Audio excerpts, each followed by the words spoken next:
Hello, boys and girls. I am so excited to be back with you again this week, and I have a very fun book called Pluto Gets the Call. Here's Pluto down here. You might notice the Pluto actually has a little heart right on its little belly. And here Pluto says, "Oh, someone's going to call. Are they calling to invite me to a party? I love parties." The book is written by Adam Rex and illustrated by Laurie Keller. And let's begin. Now, here's the title page. It's a building with a whole bunch of people. All right then, call him. No way, I'm not calling him. Well, don't look at me. Ooh, up here, this little star says there's going to be a bunch of sideline commentary by things in space. Over here, behind the ice and all those other guys, it's me, Pluto, the 9th planet. They're all saying hi to each other. It's great to see you. We don't get a lot of visitors out here in the Kuiper Belt. It's this huge ring around the sun that's full of frozen stuff. It's kind of my neighborhood. No big deal. So, not to brag, but I'm mostly made of nitrogen. Ooh, nitrogen. Swoon. I'm almost as big as Earth's moon. Pluto's diameter is 1,500 miles. Moon's diameter, 2,200 miles. I'm really cold. The temperature is negative 369 degrees Fahrenheit.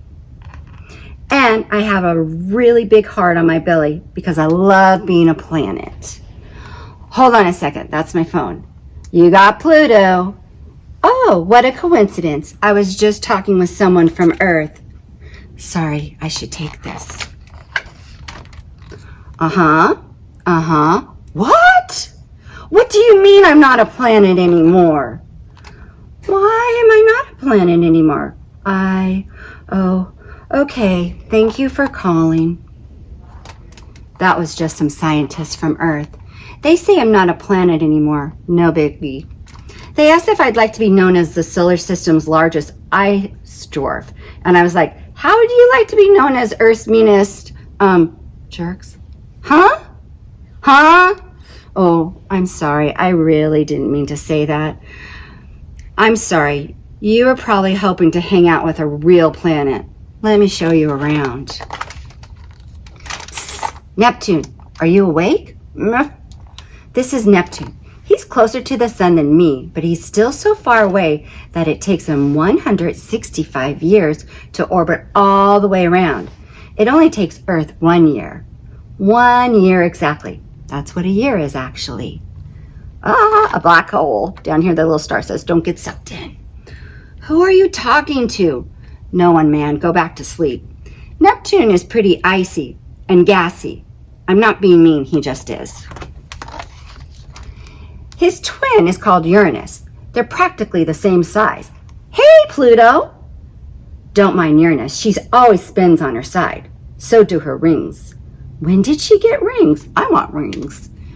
Uranus is icy too. In fact, she and Neptune are called ice giants, which is why they want to call me an ice dwarf, I guess. What's up, Pluto? I know you have kind of a funky orbit, but I don't usually see you this close to the sun.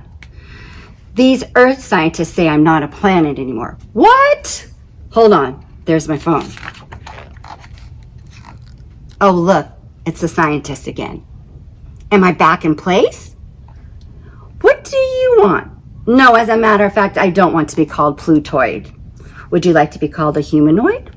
Sheesh. Now I'm hanging up. I gotta go, Uranus. Stay frosty. Next up are Saturn and Jupiter. They're gas giants. Again, I'm not making these names up. Hi, Pluto. Hi yourself. Saturn has amazing rings. Oh, stop. They look like solid bands from far away, but really they're made up of little bits of ice and rock and dust. Oh, stop. Hey, look over there. It's Jupiter. Stop looking at me, Jupiter says. He's a big ball of gas. You're a big ball of gas. I'm not, though. I'm little and I have a hard surface you can stand on. But Saturn and Jupiter don't. If you tried to stand on Jupiter, you'd just fall right through him. You know Jupiter, he's really stormy. That great red spot is a storm. It's bigger than Earth, and it's been there for as long as I can remember. I'm bigger than all you planets put together. I should go. Saturn says, bye Pluto, call me. Geez, there's a lot of garbage between Jupiter and Mars. Oh nice, it's Pluto calling us garbage. We're not garbage, we're bits of rocks called asteroids and comets. Together we're called the asteroid belt.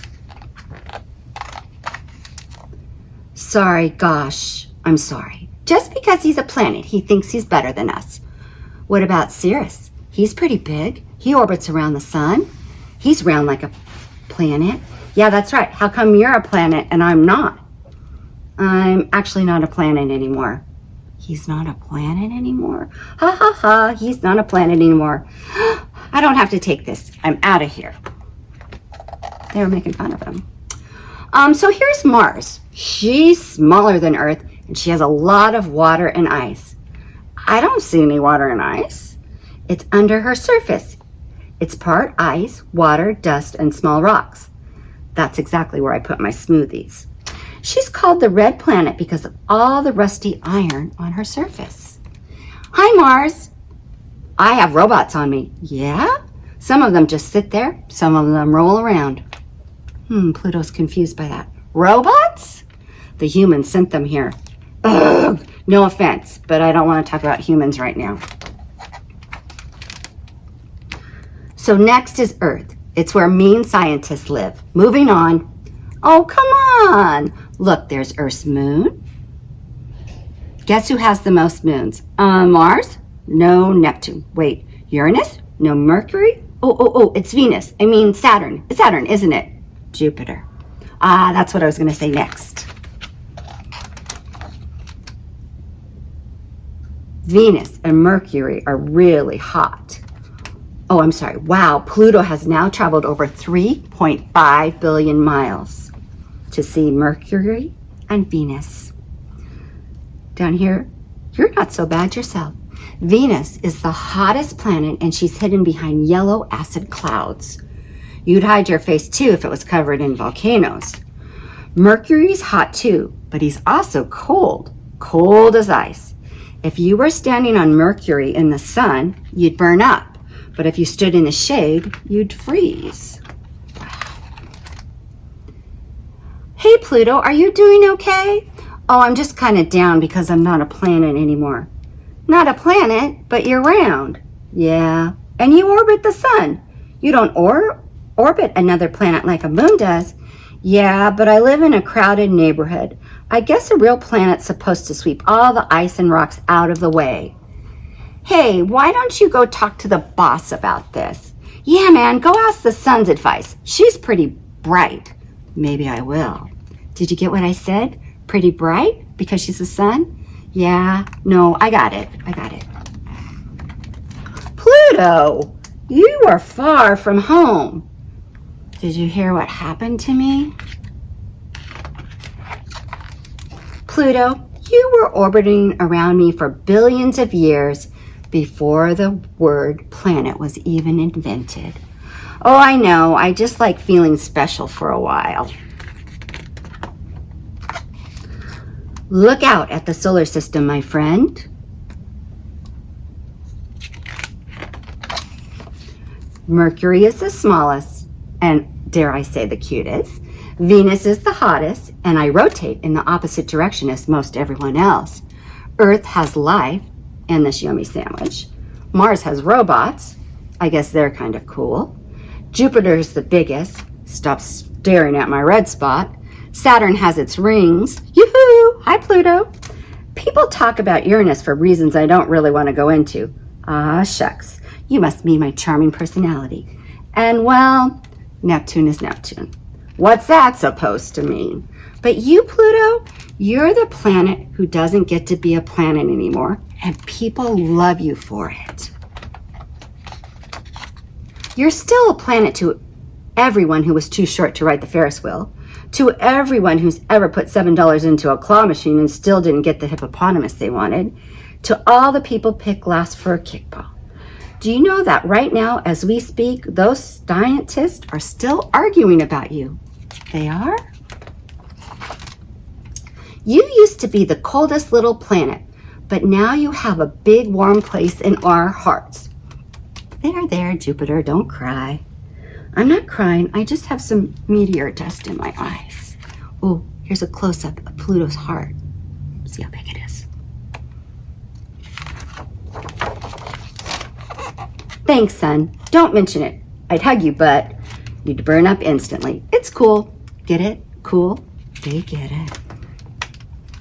Now, here's a whole bunch of solar system fun facts that I don't think we have time to read today. But when you come back to the library next year, you should check out this book. Lots of important details. Also, I wanted to read you a little bit from the author's note because I think this is pretty cool. This is a note from the author. When I was a kid, there were 9 planets, and every list of them ended with Pluto, the little planet farthest from the sun. Pluto was discovered by an amateur astronomer named Clyde Tombaugh in 1930. This is my favorite part.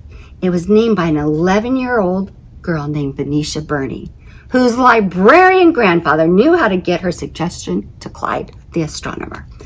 At that time, most everyone agreed it was a planet. But planet is just a word, and like any word, it only means what we all agree it means. And if we agree it means a round object that orbits the sun, then there's a problem. Because astronomers have recently discovered other objects that orbit the sun and are just as round as Pluto, should they be called planets too? Would 12 planets be okay? What if I told you that astronomers are learning more about our solar system every day, and there might be as many as 200 of those objects? Some people might like 200 planets. Maybe you're one of those people.